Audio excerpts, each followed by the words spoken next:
YawnYarns Bedtime. Before we begin tonight's story, take a deep breath and find a comfortable spot.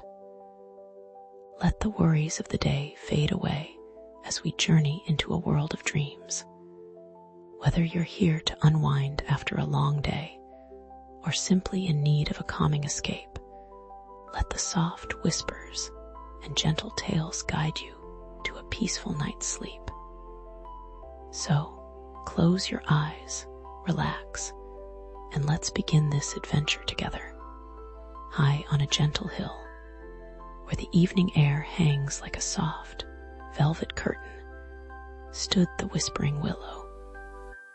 Her silver leaves shimmered, their edges catching the last whispers of day like tiny, glittering secrets. A soft breeze rustled through her branches, creating a melody as old as the forest itself. Barnaby Bear, round and cuddly, with a coat the color of honey, ambled towards the willow, a half-eaten berry clutched in his paw. Rosie Rabbit, her nose twitching with curiosity, hopped alongside, her white tail bobbing with each jump. The willow's voice, like the gentle murmur of a stream, greeted them. "Little ones," she sighed, "tonight the forest holds a sadness. Some fireflies have lost their way, and their lights are dimming."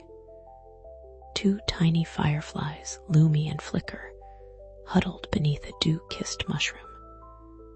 Their lights, usually bright and joyous, flickered weakly, like stars hidden behind a cloudy sky. They were separated from their meadow, lost in the unfamiliar undergrowth. "We must help them," Rosie declared, her nose wiggling with determination. Barnaby, though a little clumsy, nodded eagerly, his heart swelling with kindness. The willow smiled, her leaves rustling in approval. "Follow the path of the silver moonbeams," the willow whispered, her branches swaying. "They will guide you towards the lost ones. Remember, kindness is your lantern, and courage your map." Barnaby and Rosie ventured into the whispering woods, the silver moonbeams painting the path ahead in a soft, ethereal glow.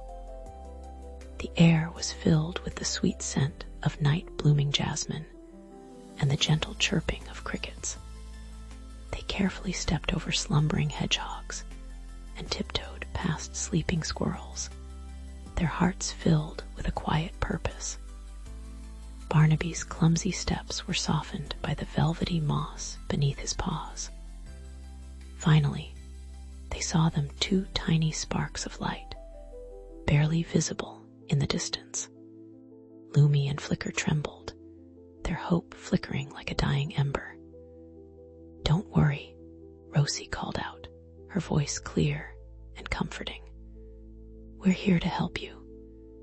Barnaby gently scooped up the tiny fireflies in his large, warm paws. With Lumi and Flicker safely nestled in Barnaby's paws, radiating a little more light, they followed the moonbeams back towards the whispering willow, and eventually towards the other fireflies. As they approached the meadow, hundreds of tiny lights twinkled like a sea of stars. The lost fireflies, sensing their home, blinked with renewed vigor and flew towards their friends and family.